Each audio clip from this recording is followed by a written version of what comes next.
30 জুনের মধ্যে দক্ষিণ আফ্রিকায় বসবাসরত অবৈধ অভিবাসীদের দেশ ছাড়ার দাবিতে বেশ কয়েকটি অভিবাসী বিরোধী সংগঠন একাধিক বিক্ষোভ কর্মসূচি ঘোষণা দিয়েছে। সম্ভাব্য বিক্ষোভকে কেন্দ্র করে দেশটিতে বসবাসরত প্রবাসী বাংলাদেশিদের মধ্যে তীব্র আতঙ্ক বিরাজ করছে। বাংলাদেশিদের নিরাপত্তায় সক্রিয় রয়েছে হাই কমিশন। দক্ষিণ আফ্রিকা থেকে সাইফুল ইসলামের তথ্য ছবিতে ডেস্ক রিপোর্ট।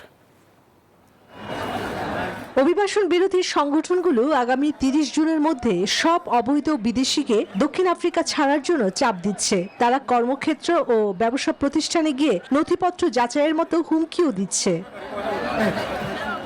দক্ষিণ আফ্রিকা সরকার এই আলটিমেটামকে বেআইনি ও অগ্রহণযোগ্য বলে ঘোষণা করেছে। প্রেসিডেন্ট সিরিল রামাফোসা সরকার সাফ জানিয়েছে, আইন নিজের হাতে তুলে নেওয়ার কোনো সুযোগ নেই। আইন শৃঙ্খলা নিয়ন্ত্রণে রাখতে দেশজুড়ে পুলিশ ও নিরাপত্তা বাহিনীর ব্যাপক উপস্থিতি বাড়ানো হয়েছে।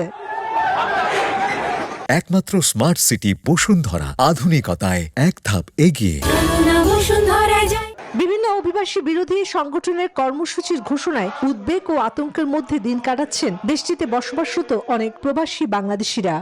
পুলিশ প্রশাসন যেভাবে কাজ করছে তাতে আমরা মনে করি শহরাঞ্চলগুলোতে বা প্রধান বাণিজ্যিক শহরে অনেকটা সেফ পজিশনে থাকতে পারবেন। প্রতিটা মুহূর্ত ভয় উদ্বিগ্নতায় কাটছে এবং আগামী 30 তারিখ পরে আমাদের কি হতে যাচ্ছে আমরা কেউ জানি না। হয়তো আমাদের জন্য সুদিন আসছে, নয়তো দক্ষিণ আফ্রিকার প্রবাস জীবন সংকুচিত হয়ে আসছে। যত দোকানপাট আছে সবগুলো প্রবাসীরা খুবই আতঙ্ক।